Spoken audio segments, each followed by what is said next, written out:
Tout travail qui n'est pas reconnu peut donner l'impression d'être un travail invisible. Il faut être très fort spirituellement pour dire Allah y voit.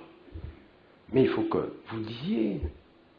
Mais vous savez, vous, quand vous recevez un cadeau, celui qui donne le cadeau ne doit pas s'attendre à un merci. Mais celui qui reçoit le cadeau ne doit jamais oublier de dire merci. Car il ne remercie pas Dieu, celui qui ne remercie pas les hommes. Mais pourquoi ça? Parce que quand vous dites merci, vous donnez de la valeur aux gens.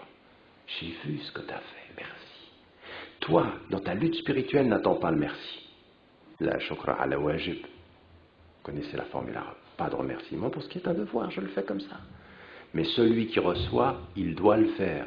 Parce que ton devoir de lutter contre l'ego, oui, est de l'autre côté un devoir de reconnaître le service. Lutte contre ton ego, mais reconnais le service. Vous voyez la balance? C'est de la spiritualité pure, ça. Toi, avec ton ego, tu luttes, je ne veux pas le merci. Toi, avec ton ego, tu remercies parce que tu remercies le service. Il y a des hommes avec leurs femmes, ils n'ont jamais dit merci. Ils ne voient pas ça.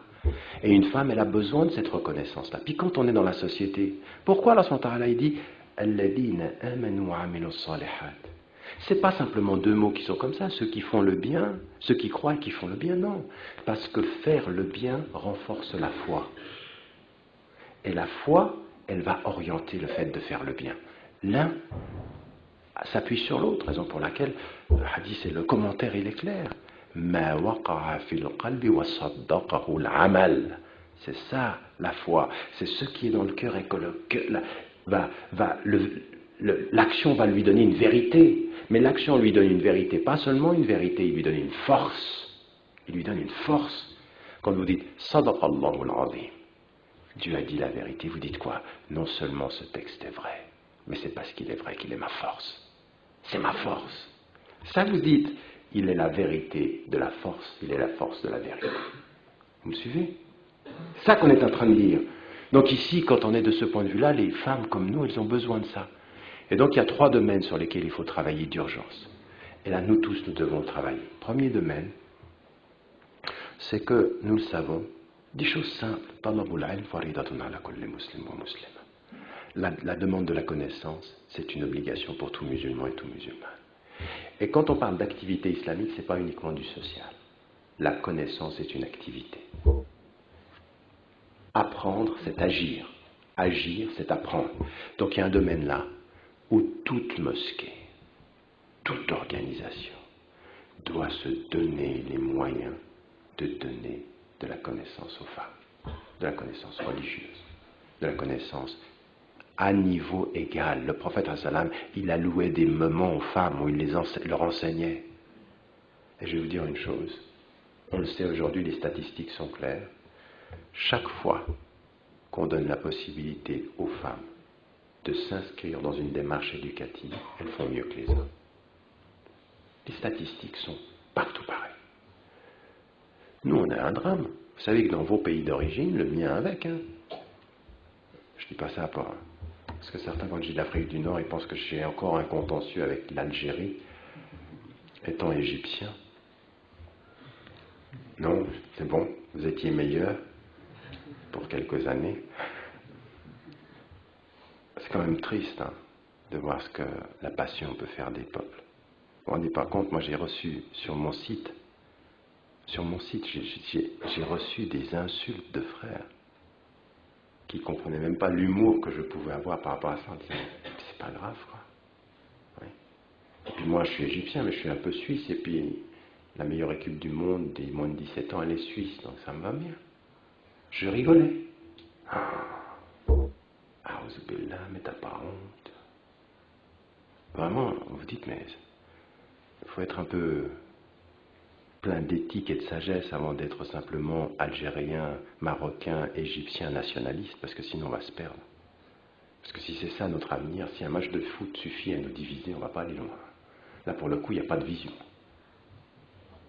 Ah, moi, là, vous m'avez donné les armes pour savoir comment diviser cette communauté, j'ai qu'à organiser un match de foot. Vous savez, des choses, mais le peuple fonctionne comme ça, il faut qu'on fasse attention. Vous savez que Clint Eastwood est en train, j'étais dans l'avion et je lisais un journal, là en arrivant hier, Et je lisais que Clint Eastwood, vous savez, l'ancien acteur là, qui produit des films maintenant, il explique comment Nelson Mandela, a uni son peuple en 1995 autour d'un match de rugby. Un match de rugby pour le sentiment national. Alors, ce qui peut unir dans le sentiment national, nous, t'as qu'à prendre.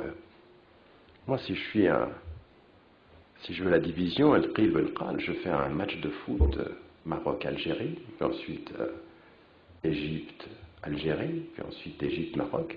Khalas. Les Palestiniens peuvent mourir tout seuls.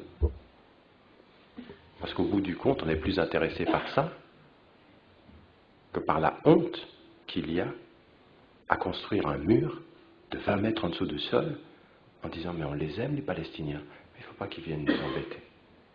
La honte du gouvernement égyptien, soit dit en passant, simplement pour le dire parce que ça me pèse. Je préfère ne jamais rentrer dans ce pays, plus jamais de ma vie. S'il s'agit de cautionner ça, jamais je ne veux plus rentrer.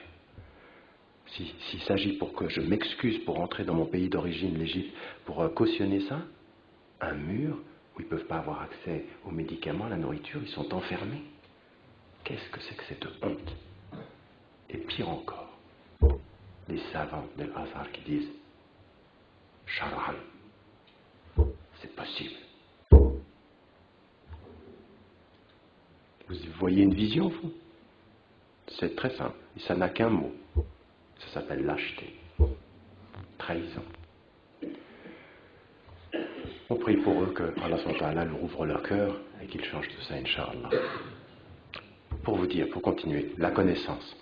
Et là, il faut que dans nos organisations, dans les activités, on promeuve vraiment des activités où les jeunes sœurs, où les femmes puissent acquérir de la connaissance. Une connaissance islamique, une connaissance aussi de la société.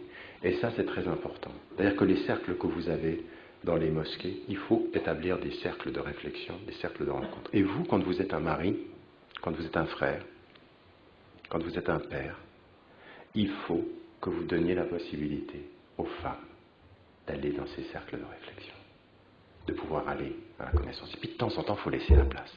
Il y en a certains d'entre vous, ils viennent tout le temps là, ils écoutent les conférences, ils rentrent à la maison, alors qu'est-ce que tu as entendu? Je suis fatigué. Il y en a qui sont comme ça, ils disent rien. Si tu es là et que ta femme ne peut pas venir, non seulement les hasanats que tu as eus pour venir ici, tu ne les auras complétés que quand tu auras dit là-bas ce que tu as entendu ici. Parce que tu es en train d'annuler les hasanats d'être venu par l'égoïsme de ne pas les transmettre. L'égoïsme que tu as à garder pour toi, la fatigue et le manque de djihad que tu as à dire à ta femme, ça va s'opposer aux hasanat. En fait, tu es venu pour rien. Tu crois, mais tu n'as pas compris. Donc quand tu retournes, tu vas parler. Et puis de temps en temps, ne viens pas, laisse ta femme. Allez. Ou laisse ta soeur. Occupe-toi de la maison. Tu laisses, tu lui dis, vas-y. Moi j'ai des frères, ils me disent, excuse-moi, la dernière conférence, j'ai pas pu venir, j'ai laissé ma femme, je me suis occupé des enfants. Barakallahu fik. Et puis quand on est une famille, on a des cercles de réflexion, toute mosquée doit avoir ça. Ça, c'est des choses sur lesquelles... Pourquoi? Parce qu'il faut qu'on lutte contre deux choses, très rapidement. J'ai encore 5-10 minutes, ça va? Ou je suis en train de prendre trop de temps hein? Inch'Allah. Qu'est-ce que je disais? Oui, il faut qu'on lutte contre deux choses. La première des choses, le vrai problème que l'on a, c'est que dans notre lecture des sources, le Coran ou le Sunna, on a une lecture parfois qui est réductrice. Oui, qui est réductrice, c'est-à-dire on prend un verset et on réduit le sens du message à un verset. Et là, il faut de la connaissance, parce qu'il faut qu'un verset ne dit pas tout de l'islam. Un verset, c'est un moment de la révélation. Parce que si vous vous arrêtiez à un verset, vous pourriez boire de l'alcool, puisqu'il est juste dit dans le Coran qu'il y a plus de désavantages que d'avantages. Mais ça, c'est un verset qui est suivi par deux autres versets. Et si vous ne savez pas les deux autres versets, vous prenez ce verset, vous n'avez pas compris. Pour les femmes, c'est la même chose. C'est-à-dire qu'il y a une évolution. Et le dernier verset qui est dans Surat al-Rum, litaskunu ilayha, c'est-à-dire toute cette dimension, toute cette dimension de l'amplitude du message, qui fait qu'aujourd'hui, certains ils vont dans le Coran et disent wadribuhunna, frappez-les. Mais ils oublient que quand on regarde le prophète, il n'a jamais lavé la main sur une femme. Ça ne nous est rapporté nulle part. Donc si on suit le prophète, On ne fera pas une phrase.